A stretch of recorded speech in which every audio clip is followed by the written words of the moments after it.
What's up, Cougs? I'm your host, Noah Bolter of Unorthodox Sports here on KUGR's radio station and on KUGR's YouTube channel. So many exciting things to talk about on today's show, including a huge Seahawks victory, some unfortunate news about the Apple Cup, but potential bright spots for a future reschedulation of the game, if that's a word, I'm not even sure. We're hoping to get into some Thanksgiving football game predictions. We're giving you our betting odds, as well as our NFL Top 7 Power Rankings once again heading into this week of the NFL season. I am not by myself to do the show today. With me, as always, Mr. Aaron Monson on my right shoulder and Mr. Asher Lind on my left.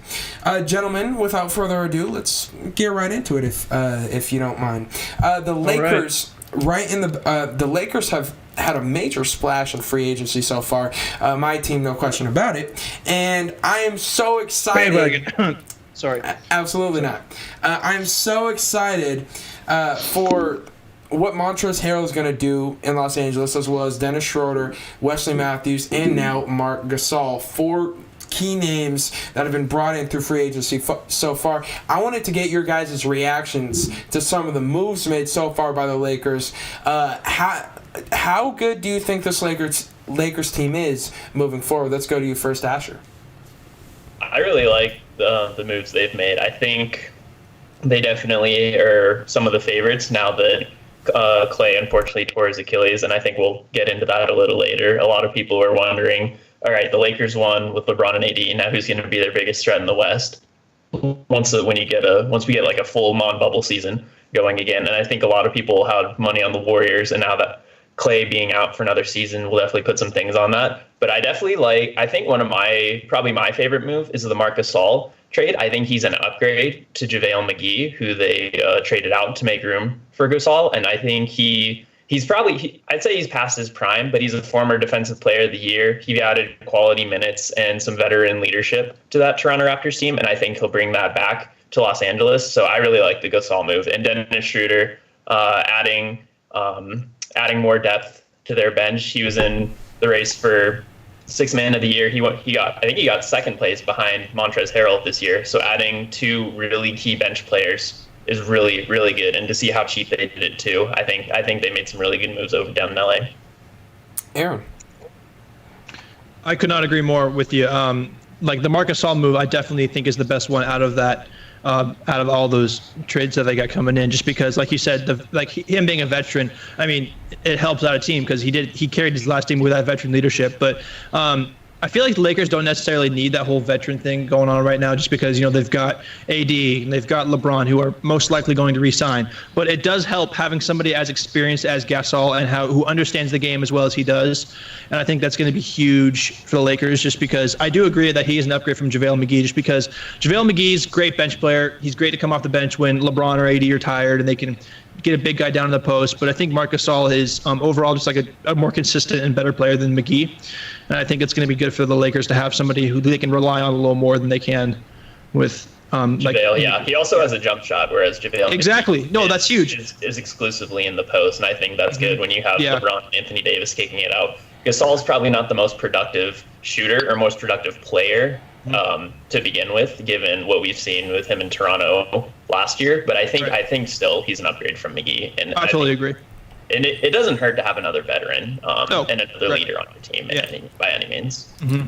Well, and you look at the names that are being replaced by adding Marc Gasol and Montrezl Harrell. Montrezl Harrell, yes, he's not a shooter. Now there was Dwight Howard, whose role is similar to what Montrezl is going to play. Dwight, an undersized big. Trez, an undersized big. Trez was a little bit smaller, but his work off the boards and his work offensively, offensive rebounds, would say otherwise. And you talk about Marc Gasol off the bench, replacing JaVale McGee. JaVale McGee, Dwight Howard, both alternated, sometimes starting, sometimes off the bench. But Marc Gasol can spread the floor like neither of them could. So now you provide someone off the bench, a shooter, a big, a defensive player in the year in his prime, replacing a former defensive player of the year in Dwight Howard. And just the impact that he's going to have for this team. I could see him being a starter. He's going to be huge for the Lakers, as well as Wesley Matthews, a guy who, 39% from three last year, I believe that's over his career, actually. And just the 3-and-D ability of Wesley Matthews. Danny Green was very mediocre last year. He was hit or miss from the three-point line. Defensively, he was hit or miss as well. He was J.R. Smith for LeBron in Cleveland, and we get rid of him. We bring in a guy that hopefully can be more consistent, at least on the defensive end, and Dennis Schroeder, who's going to be Rajon Rondo, but during the regular season, and that's super exciting for the Lakers. Now, let's go around the NBA and let's talk about, at least in the Western Conference, who is going to be that biggest threat to the Lakers in terms of what they've done this offseason. Asher, let's go to you first. Who's your biggest threat to the Lakers? I don't know if I have I was one of those people who said the Warriors were going to be the biggest threat. I think drafting James Wiseman was the best decision they could have made. Him, Klay Thompson, Steph Curry would be an awesome big three. We'll have to wait at least another year to see that. I really hope Klay recovers well, and I know all the other Kook fans out there wishing him nothing but the best. It's just awful to see a player with that talent go down like that. But I think right now, I don't know if I have another top team, but I have a couple in mind. I think the Mavericks are one of them, with a healthy Kristaps and a healthy Luka Doncic. I think that's one of the best duos in the West behind LeBron and Anthony Davis. I think Rick Carlisle is a really good coach, and I think working with Luka and Kristaps, they will be a challenge. I think Denver, with what they were able to do this offseason, Jamal Murray, what he was able to do, I think they have a really good core moving forward. So I think my money's on Denver or Dallas being one of the biggest threats. It's just hard to say because the Western Conference has been super talented for a lot of years now. So it's a foot race at this point. There are a lot of horses in that one. Exactly, Asher. You and I have the exact same. You had the same answer as I was going to say the Nuggets are the most challenging going to be for the Lakers this year, just because of people they have on their roster. Some of those guys, they are just absolutely insane, and how far they got in the playoffs this year as well. It's absolutely crazy. And then the Mavericks, I wasn't actually thinking about the Mavericks. I understand with Porzingis and Luka Doncic, those guys are they want, like you said, deadliest duo in the West besides Anthony Davis and LeBron James. And the Dallas Mavericks, with their draft pick especially, they just picked up Josh Green, the shooting guard out of Arizona, and he just slaughtered the Cougs whenever they were in Pullman, and he's such a good shooting guard. I watched him play a couple.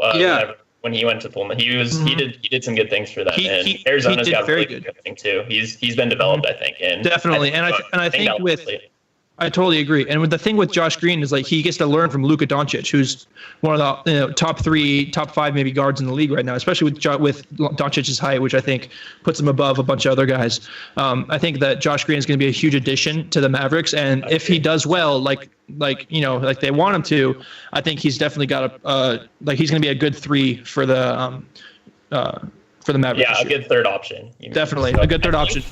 I think my thing with Denver, I think they didn't make as much noise as LA or even Denver this offseason, but I think with the pieces they've acquired, like Luka and Kristaps, I think they have a lot of potential to go back go make another deep playoff run next year.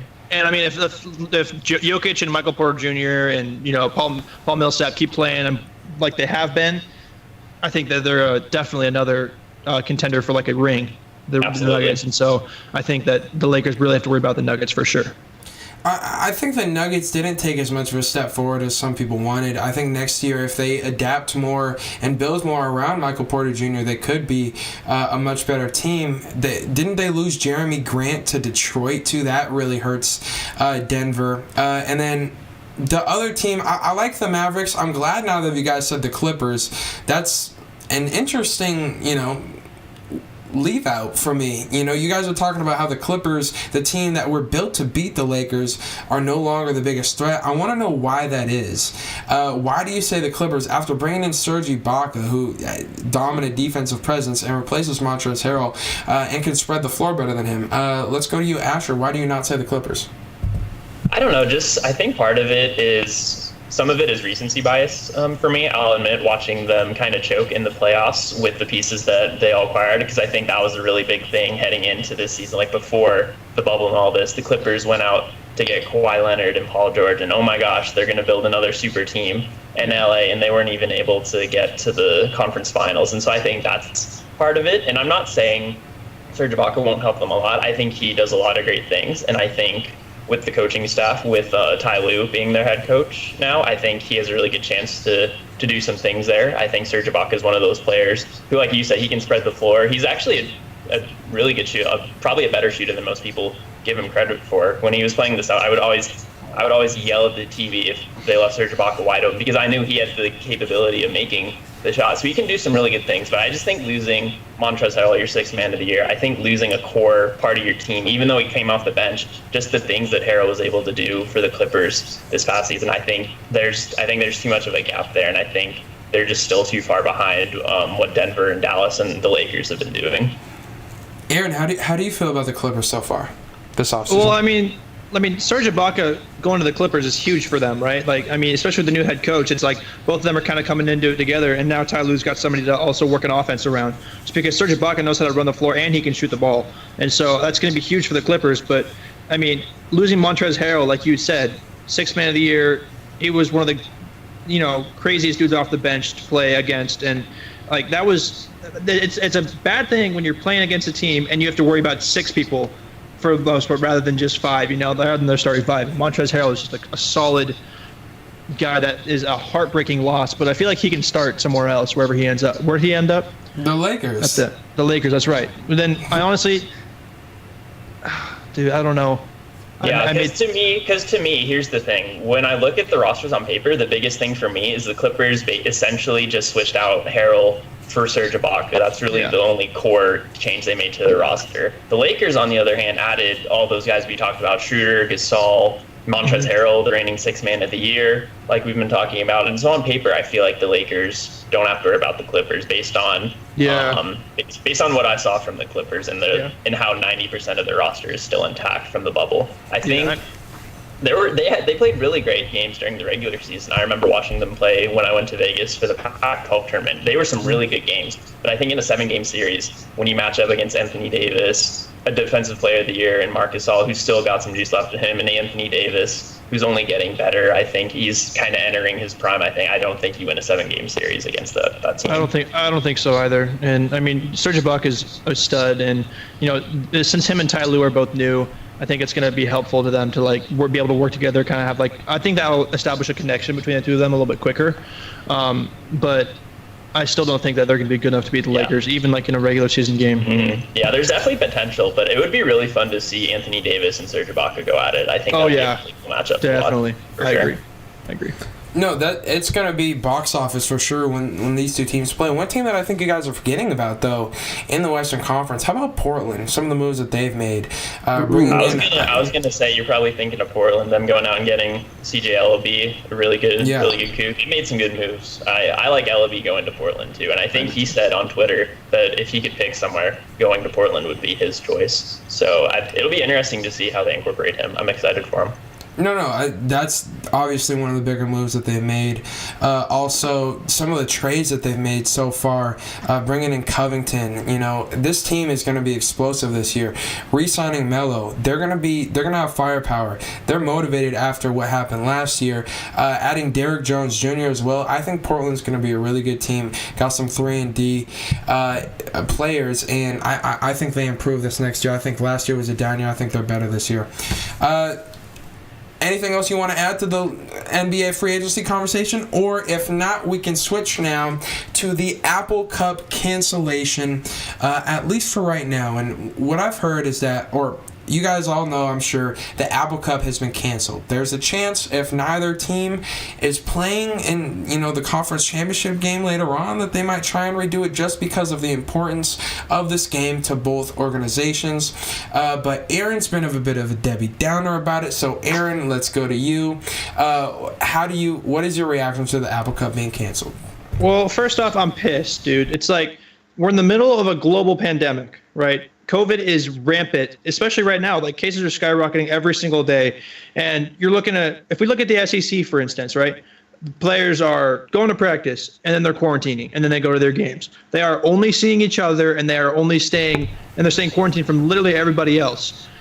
And then whereas in the Pac-12, like we've had a delayed season first off, and even with a delayed season, these football players don't seem to understand that things that the decisions they make can lead to it being canceled. And you're on a scholarship to Wazoo to play football. You want to play football. And so I just think that, the coaches need to be like telling their players, hey, be smart, like think about what you're doing before you do it. Is this going to get me COVID and so I can't play? But at the same time, the coaches can't do everything. Like the players have to want to, quarantine themselves so they can stay safe and play the game of football. And like Pac-12 teams are doing it. Like we're getting there. Like, there are definitely teams that are playing. Like the Huskies are still going to play on Saturday or Friday or whenever they do play. But it's just, I'm insanely frustrated, and a reschedule of the Apple Cup would be good, but I just don't know if that's going to happen. Yeah, it's just hard to say with how COVID is taking shape over there, because a lot of people, I think, were talking about, just give it till summertime or August, and hopefully things will be better by then. But it's still kind of getting out of control, it seems, in this case, because the Utah-Arizona State game was canceled as well. And we've seen a lot of Pac-12 games. It seems like at least half of them each week have been getting canceled. I don't know what the solution is. I'm just a college kid. Just calling it how I see it, you know what I mean? But when you look at the SEC, they're able to get fans in Tuscaloosa. They're able to get fans in Gainesville. Like all these games have like proper protocols in place, and they still get a couple cases here and there, but they're still able to play games. I think the Big Ten has had a lot of issues too. Wisconsin game was canceled, and they're now ineligible for the Big Ten Bowl or championship, I saw on Twitter, and so that's super unfortunate. And it's just really hard as not just a WSU fan, but as a just sports fan in general, seeing all of these college athletes having games canceled. Even though COVID made it so you still get another year of eligibility, you just hate to see someone getting their game canceled, like putting all that work into it. And I don't know what the issue is as far as the Pac-12 is concerned, seeing all these games being canceled. But I do agree, Aaron, in the sense that if someone is, I don't have any inside information on the program and if people are breaking quarantine or whatnot, and I don't want to speculate on that because I want to give people benefit of the doubt when it comes to that. Yeah. But you do make a good point in saying, like, you need to be committed. Like I talked about it when I called the WSU Oregon game. Like they're committed to Rolovich. Like it's a culture thing for Nick Rolovich, in the sense the Gardner Minshew it was when he came to Dutch. Like people just fell in love with Minshew and what he stood for. And I think people are starting to do the same thing with Rolovich, him buying the gift cards for all the local restaurants and him like supporting the community and being like more hands-on with his players than a lot of people think Mike Leach was. And I think that's a really big thing moving forward. And so now is the chance for them to prove that commitment to Rolovich and their football program and really showing that unity and being able to quarantine. And obviously, even if they do everything right, if when they play Cal, maybe a couple Cal players broke quarantine or something and tested positive, and that game gets canceled. So you can only control what you can control, which is super cliche to say, but I think you do make a great point when it comes to that. Well, you're totally right. You can only control what you can control, but I mean, like, I just wish that a lot of people would understand like how big of a deal this is, Like yeah, the whole thing in general. I totally agree, because games are getting canceled every single week. I know. Now, and I don't know what to do. I'm not any medical expert by any means, so take whatever I say with a grain of salt when it comes to that stuff. But giving yourself enough time to get protocols in place, like the NBA bubble, I think people should look at that as a perfect example. Not a single COVID positive test through however many months they played. Like they played 3 or 4 months. Like 3 or 4 months. Yeah. Not a single positive case throughout staff, players, coaches, anyone. Not a single case. And they were able to do it like basically no strings attached when it comes to that. Like they did a phenomenal job with the bubble. And I think I think the rest of sports, honestly, given how COVID is at this current stage of life, I think everyone should look at the NBA bubble and say, okay, how can we replicate that? And not get all these positive tests. Right. It's just the thing with college football is that funding, I feel like, becomes an issue. Whereas the NBA has like more than enough money to be able to do that and get a bubble going. But whereas some D1 schools are definitely make less money than a lot of other D1 schools, right? Like and the smaller with ones. COVID being an issue, you lose that much more money. Like I did an article for school, and it was talking about like how the city of Pullman alone could lose like $13 million based on how many less people are coming to WSU for football games. And I had a source tell me that the athletic department could lose like $30 million, and that definitely doesn't help my case of building a bubble. But like coming up with these ideas and being able to implement them is definitely right. I don't know, like you said, funding is probably the biggest issue when it comes to colleges. I would agree. Oh my God, the amount of money that could be lost, it's sad to think about. But the bright side, if Rolovich needs a quarterback, I was the starting quarterback for our flag football team this year. We won our last game. Just putting that out there, Rolo. So add him next time. Hey, Noah, what's your 40 time? Probably like 6.86 somewhere. Okay. Somewhere in the 6-8 range. How far can you throw the ball? About 45, maybe 50. Maybe. Hey, I heard Central Washington University needs a quarterback. We just talk about that. Yeah, no. Hey, I'll take anywhere on JUCO. Roasts over here. Just straight savagery over here on Unorthodox Sports tonight. Precisely. Hey, if we're desperate, it's that or cancellation. I'll be the quarterback for the Apple Cup. Don't even worry about it. He's just putting it out there. Thank God. I'm relieved. Apple Cup could still happen. All right, let's talk about now the Seahawks. Big win on Thursday Night Football last week against the Arizona Cardinals, a team that handed us our first loss of the regular season. Some were calling this a must-win in terms of our chances to get the 1 seed or even to win our division. It very well might be considered that because we wouldn't have the tiebreaker or have any chance to get it against Arizona, and we would be on a 4 or 5 game losing streak for the first time in Russell Wilson's NFL career. This is very unusual, uncharted territory for Seattle, but luckily we didn't have to go down that road, at least so far. And now we have a game at Philly this upcoming week. But first, I want to get your guys' reactions to a Seahawks victory over Arizona. As always, when we do Seahawks topics, Aaron, let's go to you first. Yeah, no, I'm so thrilled to have Carlos Hyde back. Like, oh my goodness, dude. He was such a game changer that entire game. Having a solid run game is what wins the Seahawks games, I feel like, right now. Like, especially lately, we were without him for 3 games in a row, and we went, for like 4 games in a row or something like that, or a certain number. We went 1 of 4 without one of our starting running backs. And, having Carlos Hyde back, I think it just helps. It creates a little bit of, like anticipation. It makes you feel better about how the game goes. And Russell Wilson definitely played like himself again. Like, it definitely looked like he was making smart decisions. He was making good connections with the ball. And he went 23 for 28, only 5 missed attempts, which is crazy to me. And, like, that's a good number. There were not many attempts compared to Kyler Murray with, 29 out of 42. But still, only not completing 5 passes and only throwing the ball 28 times just shows you how important running the ball is to the Seattle offense. And I think that's helpful, especially when we end up with 165 yards. Carlos Hyde with 79 and Russell with 42. It just makes me happy to see him, playing like himself again. The Seahawks look like a winning team once again. And, Tyler Lockett and DK both with a touchdown. DK, his longest attempt was 25 yards, just DK being DK. Like, didn't you say last week he has, like, the longest average or somebody, I heard this somewhere, like, he has, like, the longest average yards Most per average catch. yards per catch, I think. Yeah. Something like that, yeah. Mm-hmm.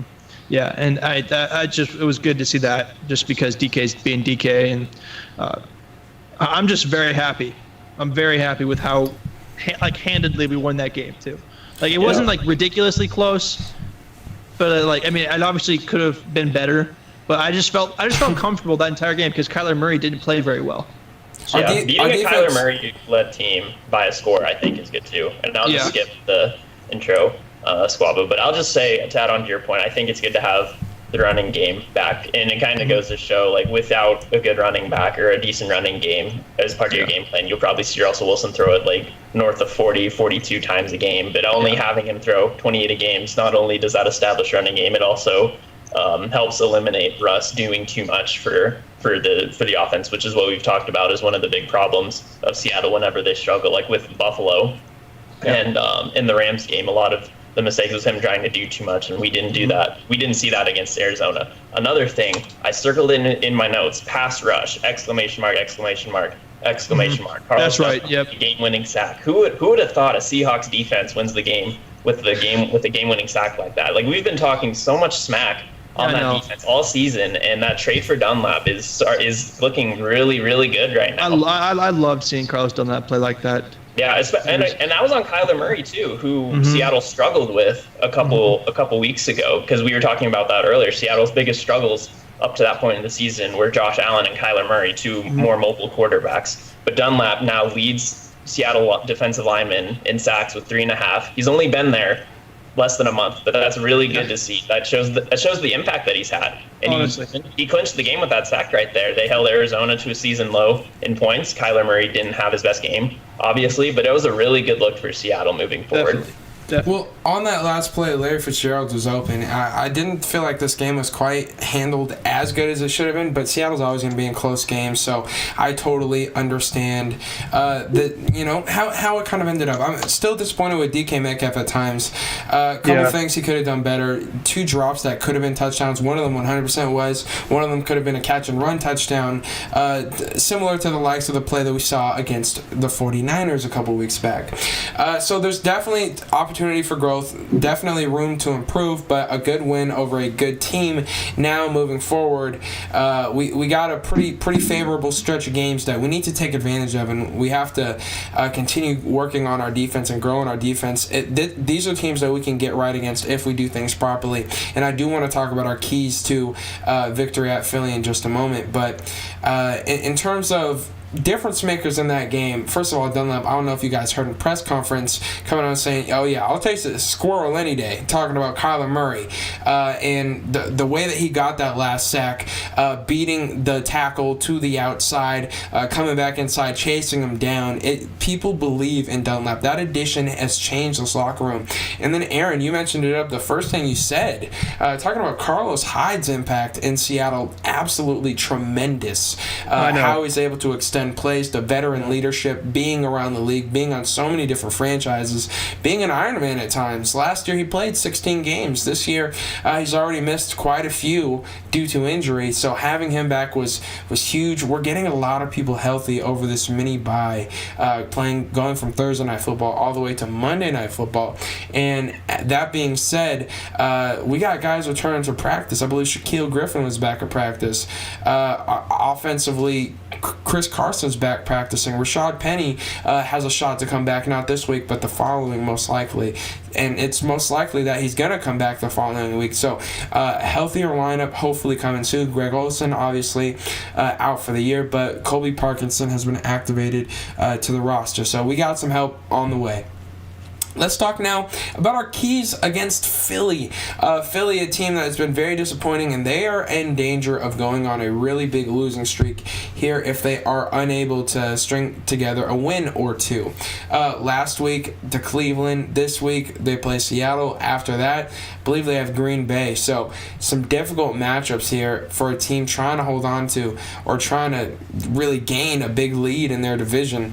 I think the winner of the NFC East is going to be a 6-win team this year, maybe even 5, and Philly still has a chance, but they need to show something against Seattle. Seattle should be the better team in this matchup, and that's why I'm saying my keys for Seattle. Number 1, we need to win the turnover battle. If we're winning the turnover battle against an inferior team like Philly, we're going to beat Philly. Philly turns the ball over like crazy. Philly threw a pick 6 last week that ended up being the difference in the game. We need to take advantage of Philly turning the ball over, and we need to control the ball offensively. My second key is we need to take the lead on this team. If we can take the lead and make Carson Wentz beat us with his arm, we're going to be extremely successful in this ball game, especially because their rushing attack is their strength so far in the season. And finally, we need to get pressure on Carson Wentz and beat him up in the pocket. Let's make him feel our defensive lineman. Let's make him feel Carlos Dunlap. Let's make him feel Jamal Adams, and hopefully he'll make some poor decisions because of it. Aaron, let's go to you. What are your keys for a Seahawks victory at Philly? So I only have 2 keys this week, so I shortened it up a little bit. But the run game needs to keep doing what they're doing. Carlos Hyde needs to have another great game.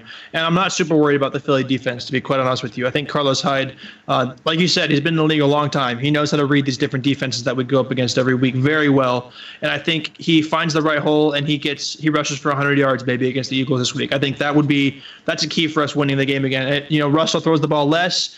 Carlos runs the ball more. he scores touchdowns. That's how we're gonna. That's one of the big keys for us to win, I think, this week. And then the defense needs to keep doing what they're doing. Our defensive line was awesome last week. If we can keep that same pressure on Carson Wentz like we did on Kyler Murray that entire game, we might sack Wentz 3-4 times. I think that would be awesome.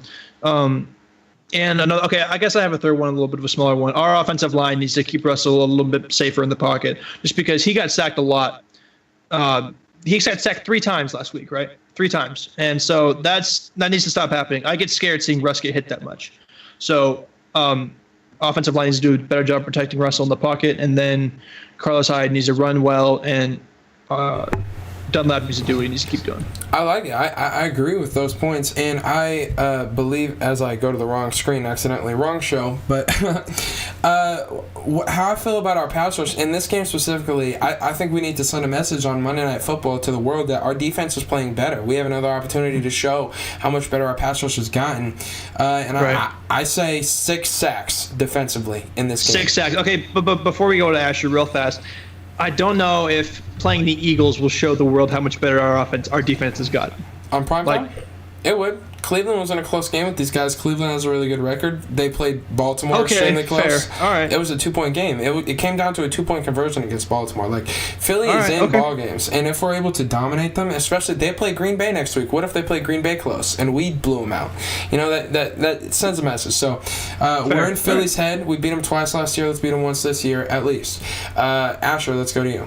Keys at Philly. My keys are pretty similar to your guys'. My big one was I put a name to it. Team Carlos Hyde with the running game. Carlos Dunlap coming off the edge, performing like he did. He might not get a game-winning sack. That's super circumstantial.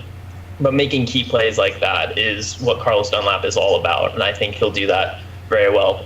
The turnover battle, like you said, Noah, I think that's a big thing because Carson Wentz leads the league in turnovers. Like you said, they basically hand it to the opponent in most games, it seems like. And so if you're able to come away with a couple takeaways and giving the ball to a quarterback like Russell Wilson with an offense with weapons like DK Metcalf and Tyler Lockett and Carlos Hyde, etc., if they can get the run game going with him too, I think that's a recipe for success for Seattle. And also just forcing Carson Wentz into some mistakes, like making sure to maybe not spy on him necessarily, but making sure you win your matchup because Russell Wilson is clearly the superior quarterback there, and Carson Wentz isn't as mobile as a Kyler Murray and a Josh Allen, and that's been your struggle. So being able to get home and also taking advantage of the Eagles' offensive line, they're super banged up this year.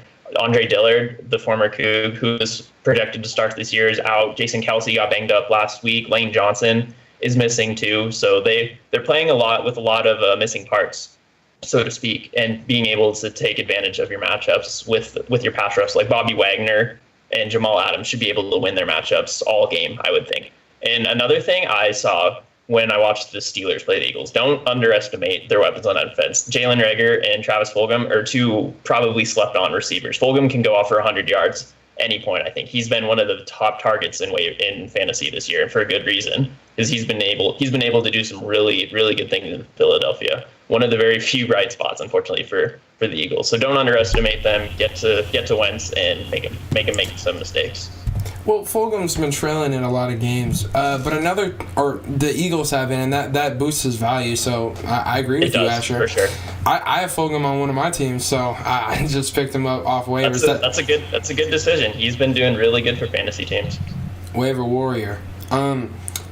What I will say about the Eagles, though, one more team that they did play close to, I forgot to bring up, Aaron, Pittsburgh Steelers. So, and that's that is true. Undefeated team left in the league, and Philly played them close. So Philly's been playing teams close. They're losing because of their turnovers, and they're losing because they can't execute down the stretch. That's what we need to do to capitalize against them, win the turnover battle, amongst everything else that you guys said. Speaking of the Steelers, though, now let's shift to the last undefeated team in the league. Very big victory. The multiple zeros he just drew out with his fingers. That was 10-0 for those of you at home who couldn't understand sign language there. For the radio audience. Yeah. Exactly. It's a 10-0. Exactly. I mean, it is backwards for us, but we'll forgive you for that. In terms of the backwards L, we don't talk about that. Okay, bro. Oh, All right. Come on. So, on the wound, my bad. He's like, hey, bro, I didn't even ask for that, man. I'm just quiet over here. All right, Pittsburgh, the last undefeated team. They play Thanksgiving Day. We'll make predictions for this game in just a minute in terms of the betting odds as well as the other two matchups. But real quick, I want to get you guys' takes on Pittsburgh. How are we feeling about the Pittsburgh Steelers? And as I always go to Aaron for the Seahawks question, I go to Asher for the Steelers question. Asher, how are you feeling about your team?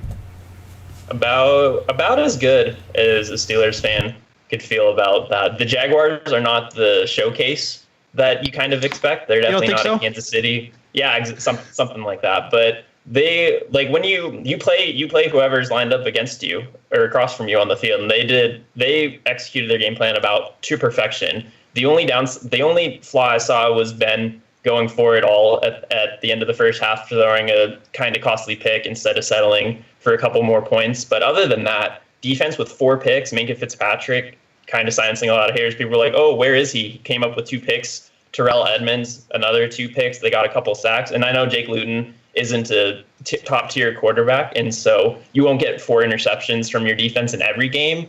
But the defense, like I said, executing, just playing against whoever's lined up against you, and they did it to perfection, almost, except for that 1 interception. Chase Claypool, 10 touchdowns in 10 games as a rookie.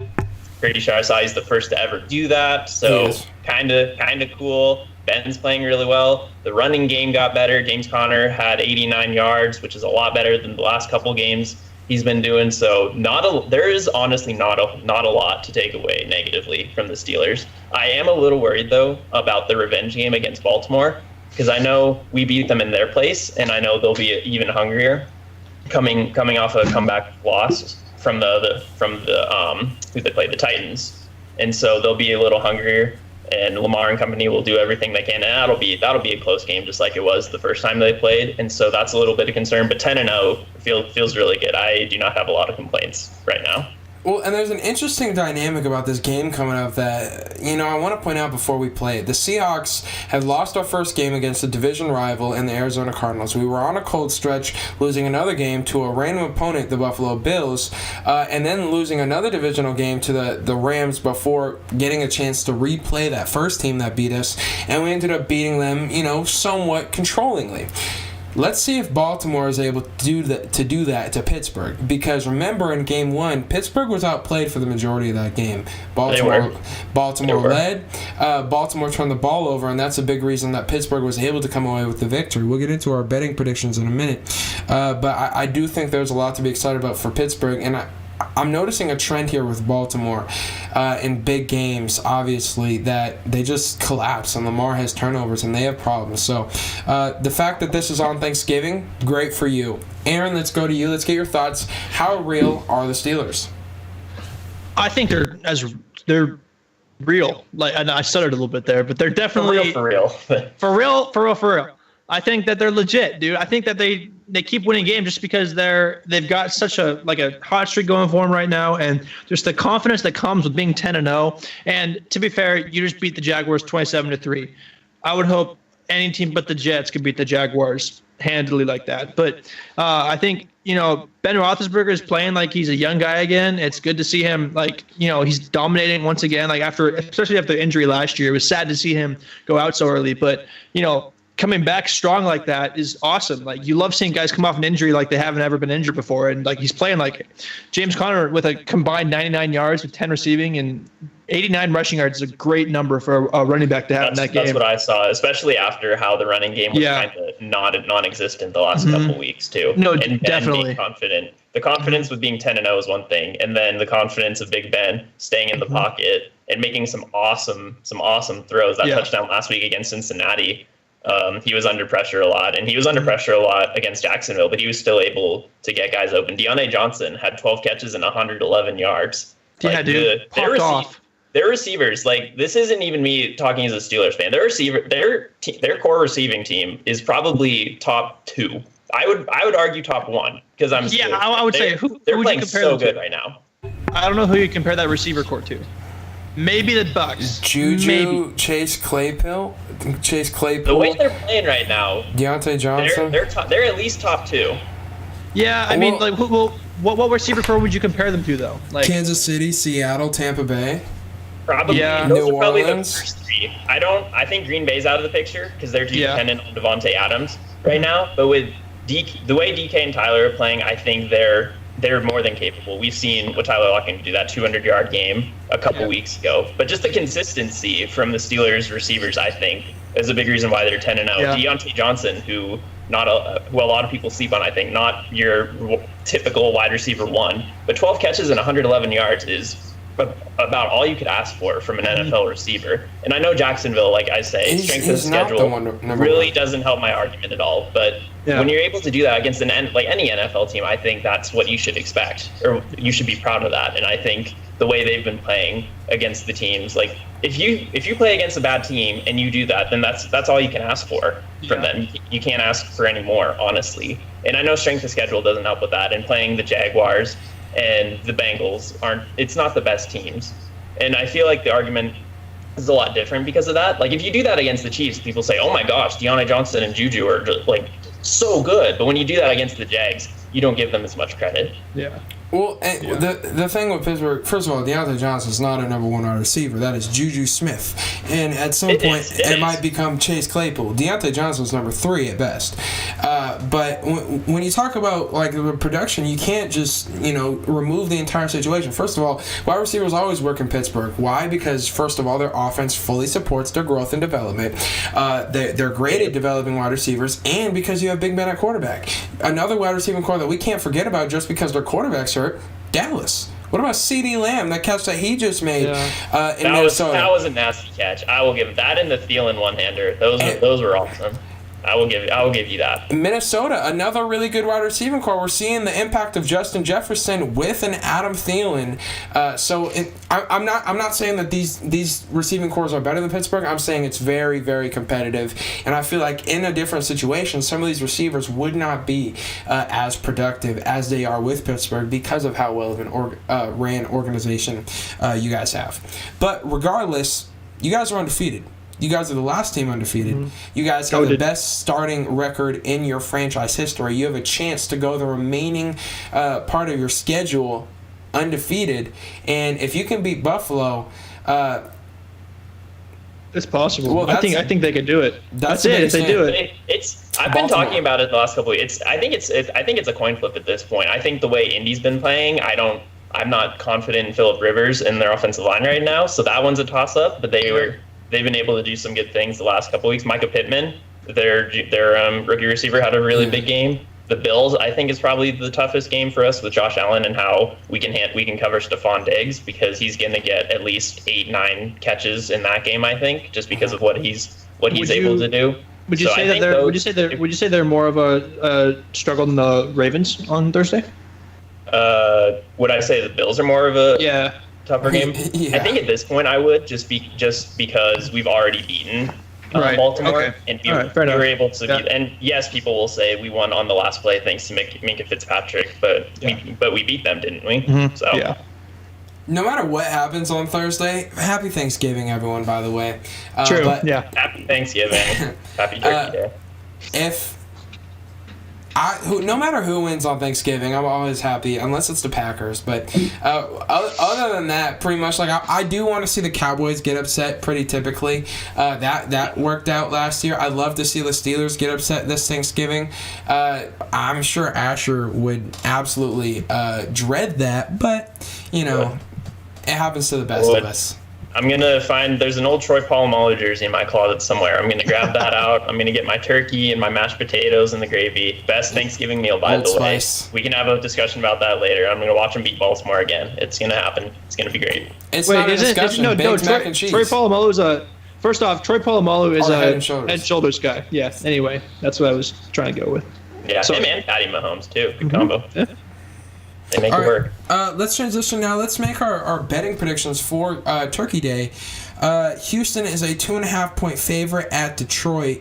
I'm swallowing the points here. I say Houston wins this game. They're coming off an impressive victory against New England, winning by 7 points. Houston and Detroit just got shut out by the Carolina Panthers, which hurt, especially considering I have their kicker. And that's the only time when their kicker does not get any points is when they get shut out. So Matt Prater is disappointing, as is Detroit. I'm picking against them on Thanksgiving. Houston wins 30-27 in my eyes. Asher, what do you think about this one? Based on how they played last week, I don't know if I would put the score that high. I don't know what the over-under is, but based on the fact they were just shut out, I kind of want to lean towards the under. And I do think Houston will win outright. I think Deshaun Watson's too good of a quarterback, and Detroit has been kind of struggling these last few weeks. I would go 27-18. I don't think Detroit. I don't think Detroit's offense can bounce back like that. I just think Houston's Deshaun defense Watson and J.J. Watt. I think Houston's defense is a lot worse than Carolina's, and I think Houston, because they didn't dedicate every single draft pick to it, and they lost some pieces. That's true. That is very true. I think I'm kind of big on Deshaun Watson right now, based on what I've seen from him the last few weeks. Apparently, I'm bigger because I'm giving him 30. You're giving him 27. Let's go to you, Aaron. So before I give you my prediction, I have the over/under for these games. If you guys want to do this real fast, so the over/under for the Texans Lions is 51. Okay, so I'm taking the over. You're over, okay? Yeah, And I got the under. You're taking the under, okay? Yeah, dude, I like the Texans just because of Deshaun Watson. So I think I'm going with the Texans, but it's not going to be a mind-blowingly high score, so I'm going with the under as well. I think it's going to be a 27-24 victory for the Texans. I think it's going to be kind of close. 51 even. Go put the Lions at 23 That's a to get push. the under there. Yeah. Okay, I'm sorry. Okay, so I'll go 21. I'll go 21 instead of 21, 24. even better. We're not math Even majors. We are not Under. math majors. I am not a math student. I don't like math. All right, agreed. I just hold you Okay. accountable real quick. Right. So the over/under for Cowboys Washington football team is 46. Okay. What's the over/under for Pittsburgh Baltimore real quick? Also 46. 46. All right. Interesting. All right. So Washington at Dallas. Dallas a 3-point favorite in this game. Coming off an impressive victory over Minnesota, I think they get disappointed in this game. I think Washington wins. I say I'm taking Washington in an upset, 28-26, which puts me. Is over. No, that's 40. Oh yeah, that is more. Oh yeah. Okay. We're not math students. Just want to reiterate that. Right. I was thinking. I'm only 10 off. We're right there. Only 10. Yeah. All right, Asher, let's go to you. Washington at Dallas. Dallas a 3-point favorite. So I will take the over here. I think what I've seen offensively, I really like was the CeeDee Lamb catch. I think he's definitely wide receiver one potential. He's going to be a stud. Antonio Gibson with Washington has been finding the end zone a lot the last couple games. Terry McLaurin can get to the end zone whenever he wants. Essentially, he's definitely a wide receiver one. And I like Washington's defense just a little more than Dallas's. So I will take Washington to win in a close one. I will take the over. I don't see it's tough with Washington because they have Alex Smith, who was hurt for those 2 years. And it's, first of all, it's awesome to see Alex Smith back on the field. Like, don't get me wrong. It's comeback player of the year in my mind. Like, that's just been amazing to watch him play. But just because of that, I don't know. It's just really hard to say with Washington, but I think they win a close one. I'd say 30-27 Washington. Yeah, okay. All right. I mean, I would agree. I think, do you guys think, first off, before I go into that, I wonder if they'll give Alex Smith a 30 for 30 on this comeback story. Like that'd be a cool one. I feel like that'd be a good one to watch. And all the connections with the Theismann injury, too, yeah, because it was the same field, the exact same date, like the same injury too. Like just kind of you can do so weird. many different things with that. You can be super creative, which I think would be cool. But yeah, no, Alex Smith coming back is good. I mean, he's not been stand out amazing for the Washington football team, but he's doing his job as the quarterback. And so I'm taking the under, just because I don't like Dallas and I don't want them to win. So I'm taking Cowboys score a. This is gonna sound crazy, okay? It's gonna sound crazy. Cowboys you're the crazy 12. guy here. Cowboys 12. Wow. Washington football team 23. 23-12. Yeah, That's a pretty big difference. it is. I mean, like the weird numbers. Yeah, 12's Bunch not of field 12's goals. not common. It's either Four field goals in a row. That's what's going to happen for the Cowboys on Thursday. That's a lot of Calling it faith right in now. Washington's defense. I hope not, because I have Zeke in fantasy. But regardless, I would like to see the Cowboys lose. So I'm all for it, man. I'm all for it. Baltimore at Pittsburgh. Pittsburgh a 3-point favorite, 46-point over/under. I'm taking the over. I say Pittsburgh 31-27. I swallow the points controversially because I think Baltimore in big games, very disappointing. This is a really big game. They have everything weighing on it. If they can't win this game, they're already done within the division. They're already a wild card team, but they're going to have very little confidence moving forward down the stretch of this year about their ability to beat those top two teams. They already know they can't beat Kansas City. So if you can't beat Pittsburgh, who are you going to beat? You know what I'm saying? Cleveland. They better hope that they match up with Cleveland in the playoffs at some point.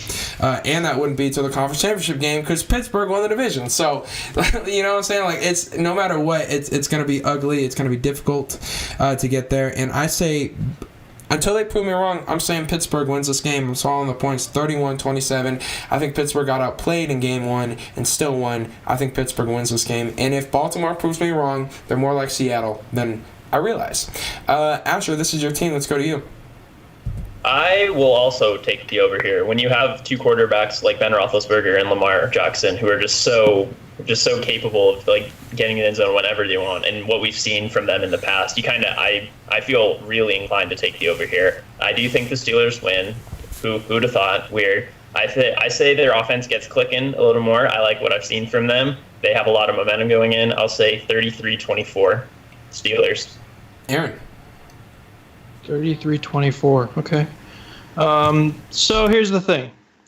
I'm also going to take the over with a final score of 38-34.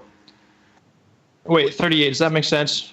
That makes sense. It does, right? Okay. It makes no sense. Well, let's see. Who do you have winning though? That's what's important. No, I'm sorry. 35. That's what I meant to say. 35-28. That's my final score. So I'm taking the over. And I'm taking Baltimore in this one. Yep. I think, Asher, I know you. I was waiting for this to happen just because I knew, I saw that matchup and I'm like, I want the Steelers to win, dude. I want them to stay undefeated. For you, Asher. This is all for you. All my feelings for the Steelers are for you. Selfish. Oh, thank you. Good and bad, right? But the Ravens, like Noah had said earlier, are looking like they're hungry. They want this win probably more than they've wanted any game this season. And so, for that reason, 6-4. Lamar rushes for 50 yards. He throws for 350, and he has two and he rushes for a touchdown this game.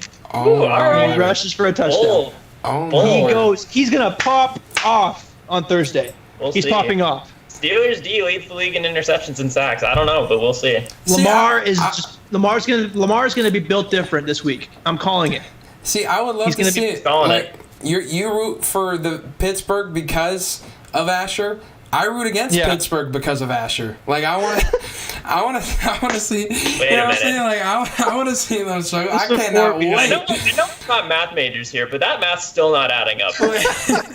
As soon as the show, look, that's one of my things, man. With all these other sports fans for all these other franchises, how I get by. I have to see, like when it's the Super Bowl and it's the Rams or it's the Patriots or it's the Falcons Patriots, and I can't stand either team. One of them knocked us out of the playoffs. The other one's the Patriots. One of them's in our division. The other's the Patriots. How do you decide who you want to win?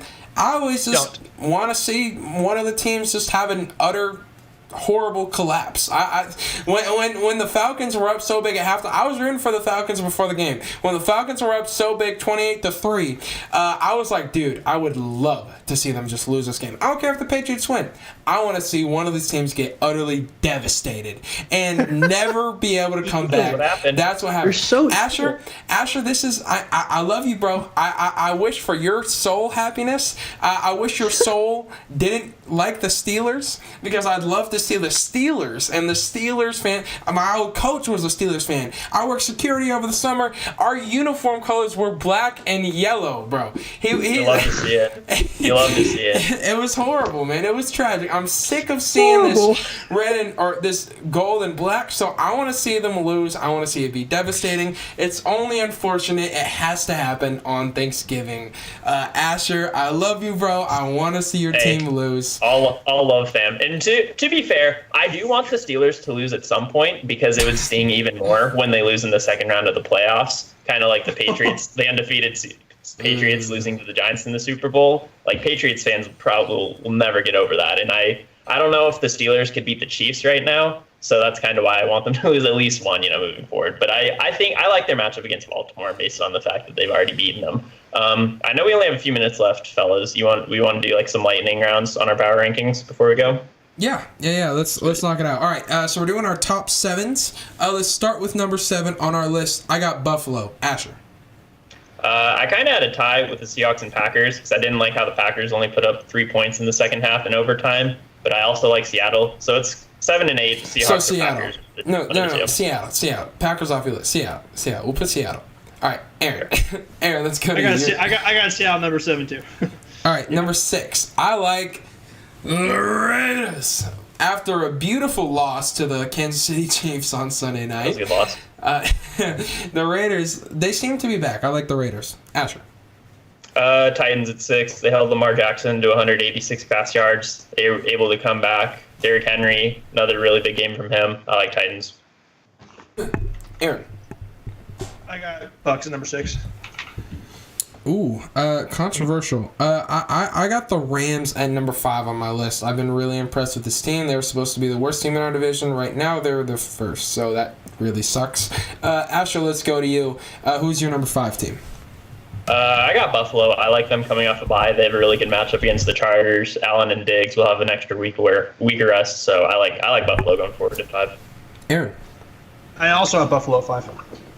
Number 4. The same reasons, yeah. Lightning rounds, bro. You're doing great. Number 4 on my list, I have Tennessee. I've been really impressed with these guys. I had them beating Baltimore. They beat Baltimore. A.J. Brown. Oh, my word. That touchdown was impressive. Not just a touchdown. That whole drive. That whole drive. That drive, too. That whole game. Love to see that effort. He's incredible. He's ridiculous. That's a man amongst boys. Him, Chase Claypool, DK Metcalf, future of physical wide receivers in the NFL. Asher, let's go to you, number 4 on your list. I got Rams at 4. I was really impressed with how they just totally dominated Tampa Bay through 4 quarters. They got 2 picks off of Tom Brady. They held Ronald Jones to 24 rushing yards. Antonio Brown was their leading receiver with 57 rushing yards. Woods and Kupp went off for 275 yards, combined, and they had 13 catches, or a total. It was 11 and 12, I think, was the split between the catches. But I was super impressed with LA last night. As was I. That's why I put LA at number 4 too, just because they handled the Bucks. I was so frustrated because Tom's my quarterback, and I was just so pissed to see him throw so many bad passes. And yeah, but the Rams deserve a number 4 spot. You're one of those guys too. One of those guys that's still starting Tom at this point in the season. Let's go to number. Okay, it was that or Teddy Bridgewater, who's now injured. I'm just saying, I made the right decision. No. That means you're not making good decisions on the waiver wire, bro. If that's your only 2 quarterbacks, I'm so bad at that. I'm so bad at waiver wire stuff. It's like, yeah. I'm like, bro. I'm in an 18-team league. I still got Rodgers. Like, you know what I'm saying? Like, you got get quarterbacks are important. Number 3 on my power rankings as we can continue elevator versions. New Orleans. Very impressive. What I've seen from them. Asher. Yeah, I have them at 3, and we're kind of running short on time, so I'll do it super quick. Saints 3, like what they're doing. Chiefs 2, Steelers 1, because they're undefeated. Bro, Asher's top 3 are my top 3 too. We all have Saints at 3. Bro, you literally copied my list. Yeah, and then he didn't say anything about it. Wait, did Aaron just low-key just not even prep for the show? Just whatever Asher said? Oh, I got the same thing. Go ahead. He had a couple teams mixed up, but I think there were 1, 2, there were 5 that we had the same. You said Packers or Seahawks. He just said Seahawks. That was the... I don't think the Packers are a top 7 team. No, I think it's the Seahawks. All right, guys. It's been a pleasure as always. Follow us on social media at Volcanic Ashman on Snapchat for Asher, as well as Asher lined on with 2. Just 1. It's just 1. Oh wait, no, that was Aaron. Aaron's the double underscore guy. So Aaron Twitter. double underscore Monson, and then Aaron 1_Monson, and I'm at DJ SQUABO on social media. It has been our pleasure, as always, to bring you guys this show. As always, this is your home for Seahawks and Cougar football on YouTube and on the radio and on KUGR, Unorthodox Sports.